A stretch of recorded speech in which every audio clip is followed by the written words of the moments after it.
আসসালামু আলাইকুম। আশা করি সকলেই ভালো আছেন। প্রিয় চাকরি প্রত্যাশী ভাই ও বোনেরা, তুলা উন্নয়ন বোর্ড সিডিবিতে নিয়োগ সার্কুলার প্রকাশ করা হয়েছে। একেবারে নতুন একটা নিয়োগ সার্কুলার। তো এটাতে কিন্তু বর্তমানে আবেদন চলমান রয়েছে। ফেব্রুয়ারি মাসের নিয়োগ সার্কুলার। সার্কুলারটা নিয়ে বিস্তারিত আলোচনা করব। আপনারা আপনার শিক্ষাগত যোগ্যতা অনুযায়ী আবেদন করতে পারেন। এখানে এসএসসি পাশে অফিস সহায়ক, এছাড়াও এইচএসসি পাশে কম্পিউটার অপারেটর পদে পদের সংখ্যা রয়েছে। তো সম্পূর্ণ ভিডিওটা শেষ পর্যন্ত দেখবেন, তাহলে আপনি সার্কুলার নিয়ে সকল তথ্যগুলো এই ভিডিওর মাধ্যমে আপনি জানতে পারবেন।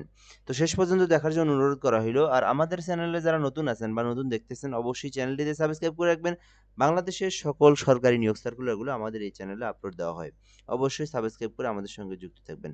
তুলা উন্নয়ন বোর্ড সিডিবি এর অধীনে রাজস্ব খাতভুক্ত নিম্ন বর্ণিত স্থায়ী পদসমূহে অস্থায়ী ভিত্তিতে জনবল নিয়োগের জন্য বাংলাদেশের প্রকৃত নাগরিকদের নিকট থেকে অনলাইনে আবেদনের জন্য আহ্বান করা যাচ্ছে। তো এটা কিন্তু সরকারি একটা স্থায়ী নিয়োগ সার্কুলার। আর বাংলাদেশের যেকোনো জেলার যে কেউ প্রার্থী যে কেউ চাইলেই কিন্তু আবেদন করতে পারবে। নারী পুরুষ উভয়ে আবেদন করতে পারবে। আর আবেদন করতে চাইলে অনলাইনের মাধ্যমে আপনাকে আবেদন করতে হবে। এই বিষয়গুলো এখানে বলে দেওয়া আছে। ১ নম্বরে রয়েছে উচ্চমান সহকারী, যেখানে ৩ টি পদ রয়েছে। আবেদন করতে স্নাতক বা সমমানের ডিগ্রি থাকলে আপনি আবেদন করতে পারবেন। অর্থাৎ অনার্স অথবা ডিগ্রি পাস করলে আপনি উচ্চমান সহকারী পদে আবেদন করতে পারবেন। আর এছাড়া কিন্তু এখানে শিক্ষাগত যোগ্যতার পাশাপাশি কম্পিউটার সম্পর্কে অবশ্যই দক্ষতা থাকতে হবে। ২ নম্বরে রয়েছে ৬০ মুদ্রাক্ষরিক কাম কম্পিউটার অপারেটর, যেখানে ৩ টি পদ রয়েছে। আবেদন করতে যেকোনো স্বীকৃত বিশ্ববিদ্যালয় থেকে স্নাতক বা সমমানের ডিগ্রি, অর্থাৎ এটাতেও কিন্তু আপনাকে অনার্স অথবা ডিগ্রি পাস করলে আবেদন করতে পারবেন। আর পাশাপাশি কিন্তু এখানে এডুকেশনাল কোয়ালিফিকেশনের পাশাপাশি কম্পিউটার সম্পর্কে অভিজ্ঞতা থাকতে হবে, যেখানে ইমেইল, ফ্যাক্স মেশিন চালানো, এই দক্ষতাগুলো থাকলে আপনি কিন্তু ৬০ মুদ্রাক্ষরিক কাম কম্পিউটার অপারেটর পদে আবেদন করতে পারবেন। ৩ নম্বরে রয়েছে ট্রাক্টর চালক, যেখানে ১ টি পদ রয়েছে। এক্ষেত্রে আবেদনের জন্য জুনিয়র স্কুল সার্টিফিকেট, অর্থাৎ শুধুমাত্র অষ্টম শ্রেণী পাশ করা থাকলে আপনি ট্রাক্টর চালক পদে আবেদন করতে পারবেন। আর এখানে কিন্তু ট্রাক্টর চালক পাশে যেহেতু ট্রাক্টর চালক পদে আবেদন করবেন, যেহেতু ড্রাইভিং পেশা, সেক্ষেত্রে অবশ্যই ড্রাইভিং লাইসেন্স থাকতে হবে। আর অষ্টম শ্রেণী পাশ থাকলে আবেদন করতে পারবেন। ১৫ গ্রেডে ১ টি পদ রয়েছে। ৪ নাম্বার রয়েছে অফিস সহকারী কাম কম্পিউটার মুদ্রাক্ষরিক, যেখানে ৬ টি পদ রয়েছে। এক্ষেত্রে আবেদনের জন্য শুধুমাত্র উচ্চ মাধ্যমিক, অর্থাৎ এইচএসসি পাশ করলেই কিন্তু আপনি আবেদন করতে পারবেন অফিস সহকারী কাম কম্পিউটার মুদ্রাক্ষরিকে। যেখানে আবেদনের জন্য এখানে শুধুমাত্র ইমেইল, ফ্যাক্স মেশিন চালানোর দক্ষতা, অর্থাৎ কম্পিউটার সম্পর্কে বেসিক যে নলেজগুলো, যেমন টাইপ করতে পারা, ইমেইল করতে পারা, তারপরে হচ্ছে এমএস ওয়ার্ড সম্পর্কে বেসিক নলেজ ধারণা থাকা। সো এই বিষয়গুলো থাকলেই কিন্তু আপনি অফিস সহকারী কাম কম্পিউটার মুদ্রাক্ষরিক ৬ টি পদ রয়েছে, এটাতে আবেদন করতে পারেন। ৫ নম্বরে হচ্ছে হিসাব সহকারী, যেখানে ১ টি পদ রয়েছে। তো এখানে বাণিজ্য শাখা থেকে যদি আপনি অনার্স অথবা ডিগ্রি পাস করে থাকেন, তাহলে কিন্তু আপনি হিসাব সহকারী পদে অ্যাপ্লিকেশন করতে পারবেন। ৬ নম্বরে হচ্ছে ক্যাশিয়ার, যেখানে ৩ টি পদ রয়েছে। আবেদন করতে চাইলে শুধুমাত্র বাণিজ্য শাখা থেকে স্নাতক ডিগ্রি, অর্থাৎ শুধুমাত্র বিজনেস শাখা থেকে অনার্স অথবা ডিগ্রি পাস করলেই ক্যাশিয়ার পদে ৩ টি পদ রয়েছে ১৬ গ্রেডের, এটাতে অ্যাপ্লিকেশন করতে পারবেন। ৭ নম্বরে হচ্ছে জিন মেকানিক, যেখানে ২ টি পদ রয়েছে। আবেদনের জন্য এসএসসি বা সমমান পরীক্ষায় উত্তীর্ণ সহ স্বীকৃতি কোনো কারিগরি প্রতিষ্ঠান হইতে যান্ত্রিক বা বৈদ্যুতিক ট্রেড কোর্স উত্তীর্ণ, অর্থাৎ আপনি যদি ইলেকট্রিক্যাল নিয়ে যদি আপনি একটা কোর্স করে থাকেন, যুব উন্নয়ন, টিটিসি বা যেকোনো বেসরকারি প্রতিষ্ঠান থেকে হোক না কেন, তাহলে আপনি আবেদন করতে পারবেন। আর এসএসসি পাস থাকতে হবে।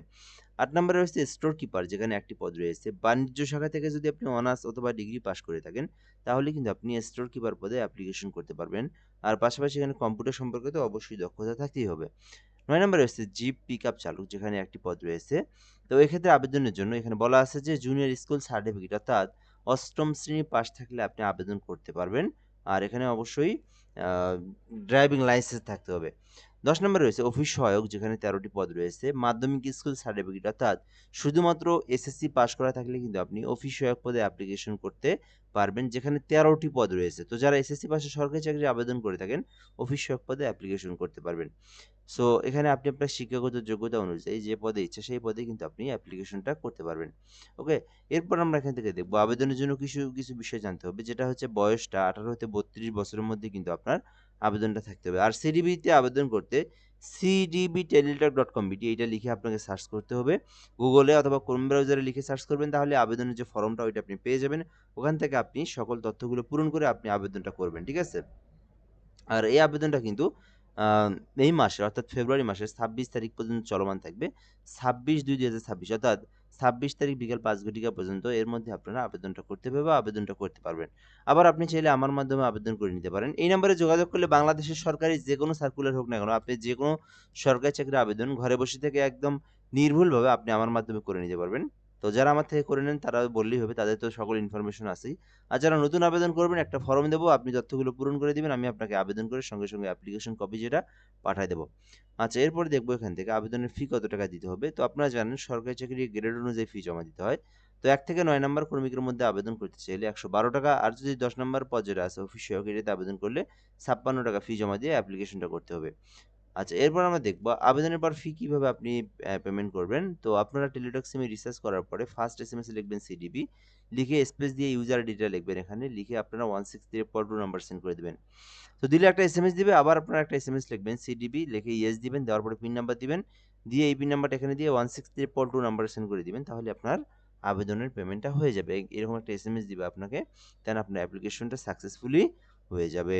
তো যারা এই সিডিবিতে আবেদন করবেন 26 তারিখ পর্যন্ত সময় আছে, এর মধ্যে আবেদনটা করার চেষ্টা করবেন, যেটা হচ্ছে সরকারি একটা স্থায়ী নিয়োগ সার্কুলার।